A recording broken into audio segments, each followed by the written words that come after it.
Brought to you by WikiVidi Documentaries.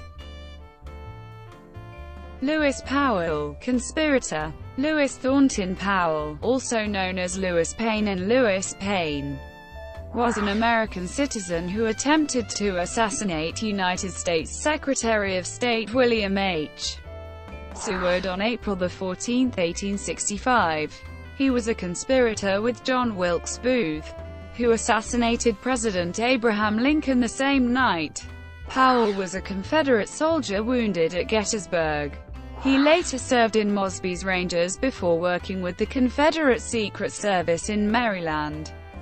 He met Booth and was recruited into an unsuccessful plot to kidnap Lincoln. On April 14, 1865, Booth resolved to assassinate Lincoln, Seward, and Vice President Andrew Johnson. Powell was given the task of killing Seward. He was assisted by David Herold, who guided Powell to Seward's home and kept horses ready for the escape.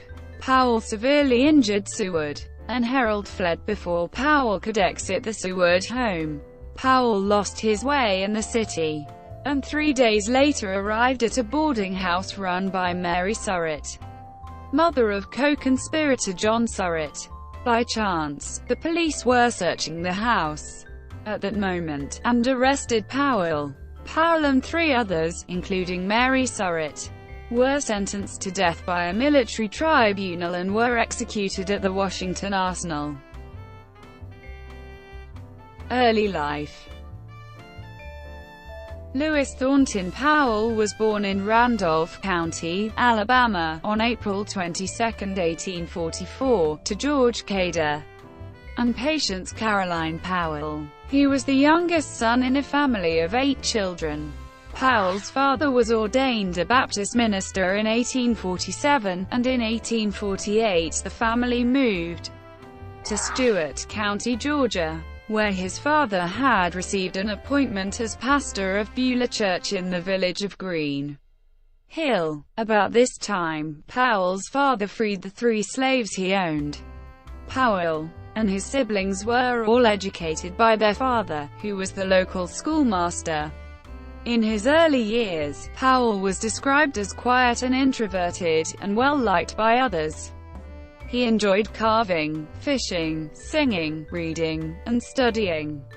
He also loved attending church, Sunday school, and prayer meetings. He often nursed and cared for sick and stray animals, earning the nickname Doc from his sisters.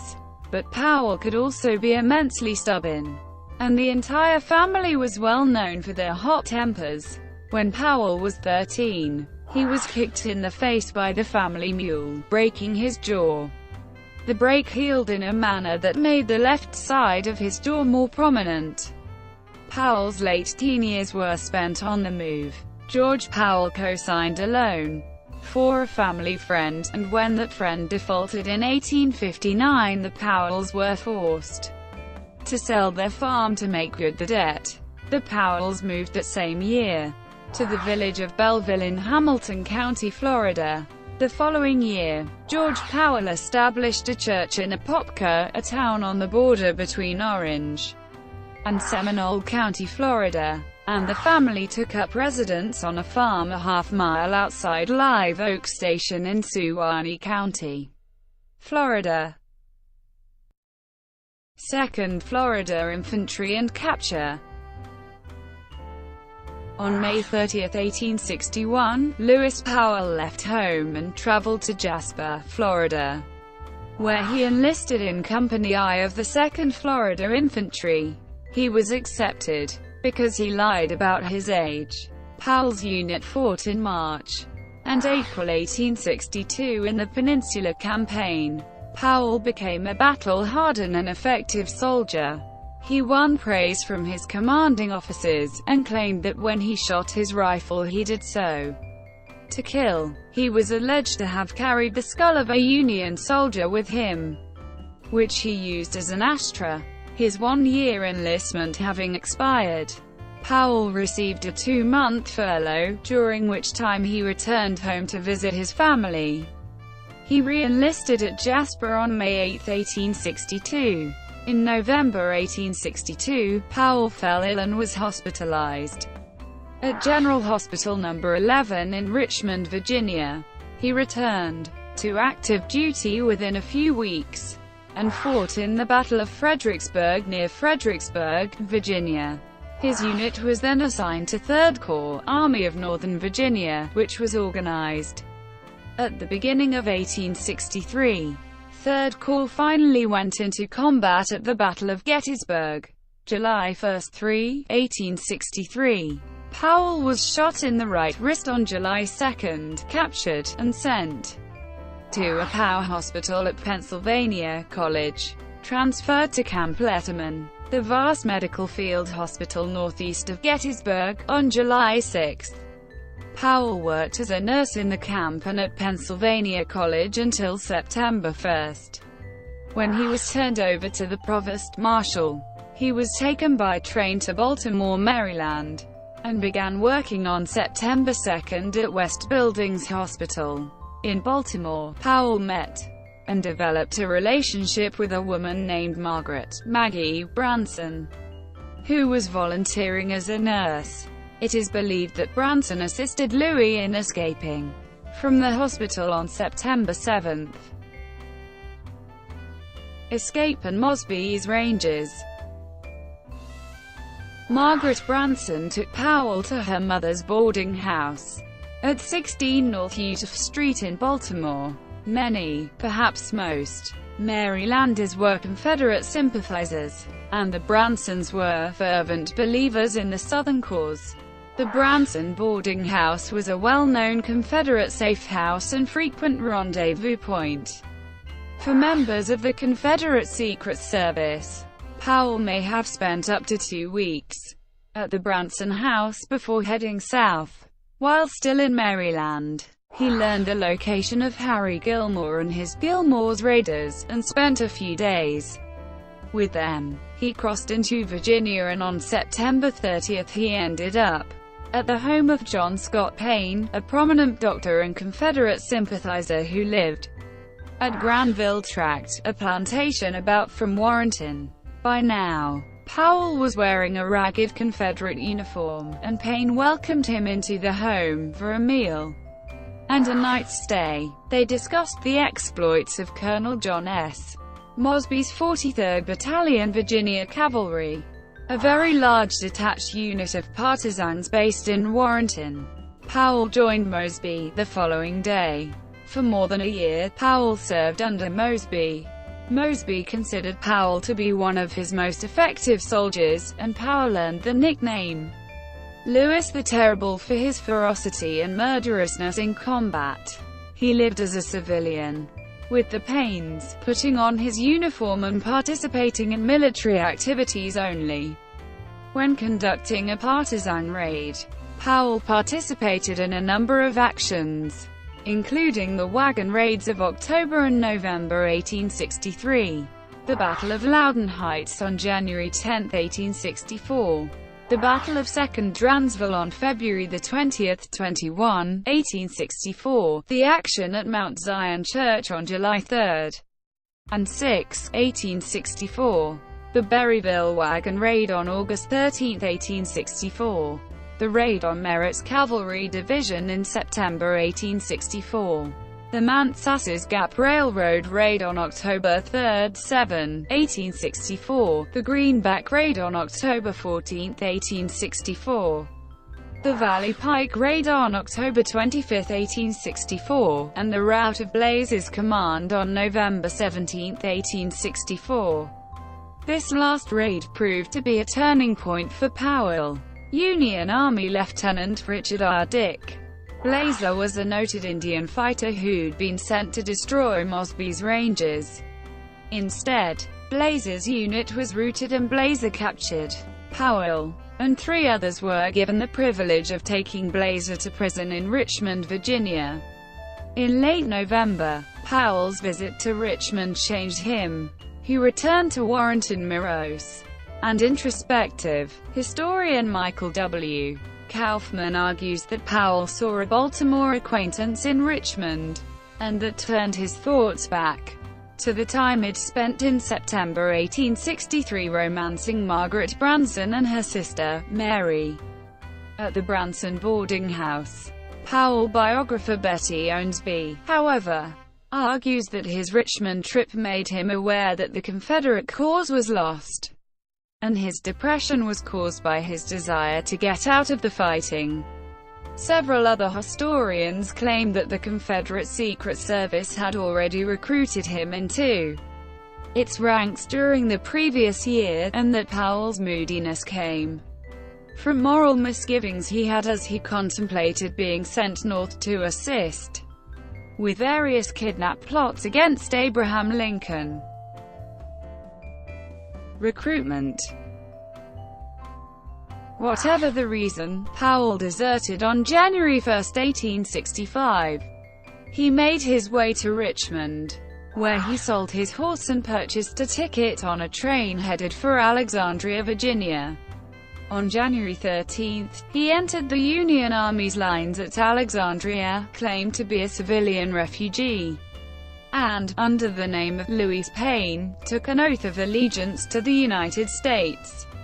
On January 14, Powell arrived in Baltimore and checked into Miller's Hotel.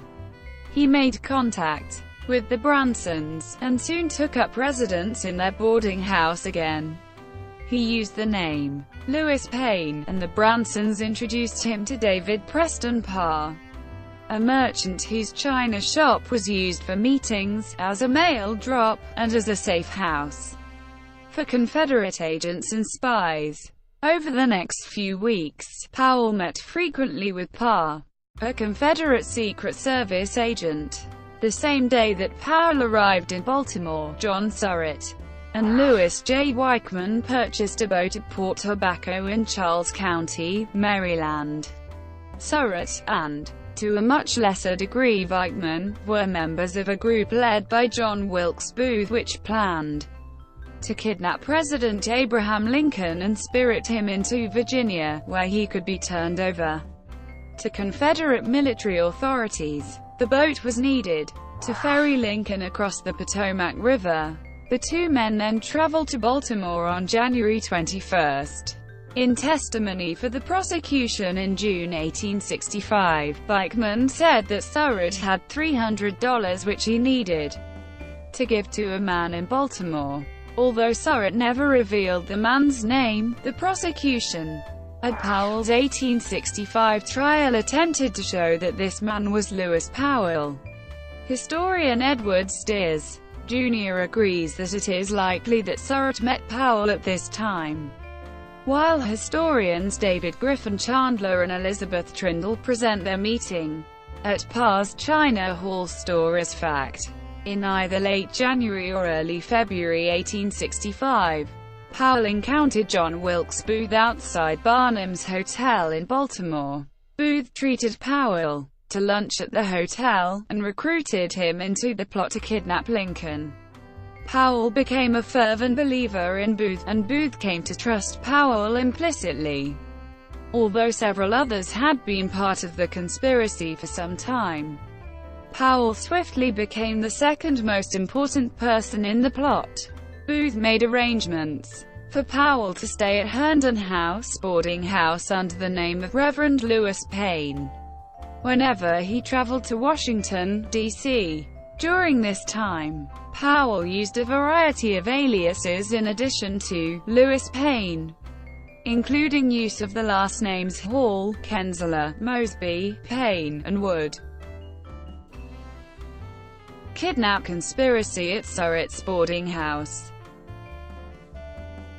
One evening in early February, Powell appeared at Mary Surratt's boarding house, 604 H Street in Washington, D.C. Mary was John's mother, and she had taken up residence in the boarding house in the fall of 1864 after renting out her tavern in Surrattsville, Maryland, to former D.C. police officer John M. Lloyd.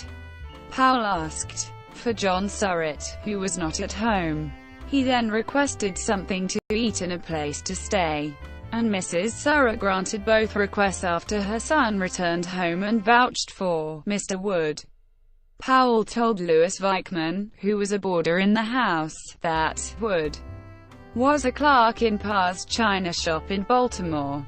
Powell left the next day. Powell's role in the plot almost came to an end when, on March 12, 1865, he beat a black maid at the Branson boarding house. She had him arrested and accused him of being a Confederate spy. It was a serious charge. Maryland was under martial law, and the Union Army's provost marshal had supervision over such cases. Using the name Louis Payne, Powell swore he was from Fauquier County, Virginia, and knew nothing about the war. Declaring he was only 18 years old, he pretended to be stupid and not understand the English language too well. Lacking evidence that he was a spy, the provost marshal released Powell on March 14. Powell took an oath of allegiance to the United States, and the provost marshal wrote on his allegiance form that Louis Payne was to live north of Philadelphia, Pennsylvania, for the duration of the war. The day before Powell was released, John Surratt sent a telegram to Parr in Baltimore, telling him to send Powell immediately to Washington. Powell was freed just in time to take the 6 p.m. train to the capital. Powell arrived at the Surratt boarding house and identified himself as Reverend Louis Payne, a Baptist preacher. When members of the boarding house recognized him as Mr. Wood from several weeks earlier, Powell explained that he knew a Mr. Wood and that they had been confused. In a new suit, his demeanor suave and cultured, the members of the household accepted his explanation. But when Reverend Payne met with John Surratt, he claimed not to know him, even though on his previous visit he claimed to be a friend of John's. To Louis Weichmann, this was highly suspicious behavior, but Mrs. Surratt said she was happy with Reverend Payne's explanations. Powell stayed for 3 days, then left. Powell was not the only conspirator to have arrived in the city. Booth had assembled his entire team, which consisted of John Surratt, Louis Powell, Samuel Arnold, George Atzerodt, David Herold, and Michael O'Laughlin, because he wanted the men to plan to kidnap Lincoln the next time he attended a play at Ford's Theater.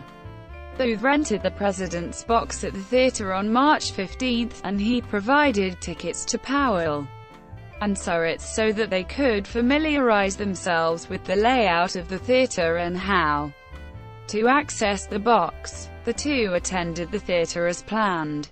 The group then had a late-night planning meeting at Gautier's restaurant at 252 Pennsylvania Avenue. It was the first time that Arnold and O'Laughlin were meeting the others, and it was the first time Booth revealed his plan to kidnap Lincoln from Ford's Theater. Booth assigned Powell the job of catching and handcuff Lincoln as he was lowered from the President's box onto the stage. Arnold said that Powell, the strongest of the men, should be the one to subdue and handcuff Lincoln, not catch him from below. As the men argued, Booth kept altering his plan and Powell's role in it. Throughout the meeting, Arnold and O'Laughlin expressed their anger at Booth. They said they had joined a plot to kidnap Lincoln in the country, where the president would be unguarded, and there was little chance of encountering a military patrol. Now Booth was changing that plan significantly, and they didn't like it. The meeting broke up at 5 a.m. after Arnold said trying to kidnap Lincoln from a theater full of people in the middle of the city was suicidal. On the morning of March 17, Booth learned that President Lincoln had been invited to attend a matinee theatrical performance at the Soldiers' Home. The Soldiers' Home was in a rural part of the District of Columbia about from the city limits, and Lincoln usually visited the facility without an escort. The group met in front of the Surratt boarding house at 2 p.m. to receive instructions from Booth. Booth sent Herold out to the Surratt Tavern with equipment, and informed the others that they should wait at a local saloon while he rode out. to the soldiers' home to scout the area. When Booth arrived at the soldiers' home, he learned that Lincoln had decided to address a group of Indiana soldiers at a downtown hotel instead. Powell and the other conspirators never left the tavern. Powell returned to the Branson boarding house that evening, then traveled to New York City with Booth on March 21. Powell stayed at the Revere House, a fashionable hotel, and later moved to a boarding house. There is evidence that Booth and Powell then traveled to Toronto, Canada, a major center of Confederate activity. Richard Montgomery, a Confederate spy, said that he saw Powell meet with Jacob Thompson and Clement Claiborne Clay, the two heads of the Confederate Secret Service, in Toronto. On March 23, Booth sent a coded telegram to Louis Weichman, which John Surratt understood to mean that Powell should stay at the Herndon House after he returned to Washington. Powell returned to the Capitol on the night of March 27 and checked into the Herndon House using the alias Kenzler. Powell joined Booth that night to watch a performance of the opera La Forza del Destino at Ford's Theater. On April 11, President Lincoln addressed a crowd from the balcony on the north side of the White House. In this speech, Lincoln discussed his plans for accepting the rebellious states back into the Union, and singled out Louisiana as the first he'd like to see do so. Lincoln announced that he also wanted to see African Americans given the right to vote. Booth and Powell stood on the White House lawn listening to the speech. Booth seethed at the idea of giving blacks political power, and told Powell, "That means nigger citizenship. Now, by God, I will put him through. That will be the last speech he will ever make." Thank you for watching. Brought to you by WikiVidi Documentaries. Please like and subscribe below.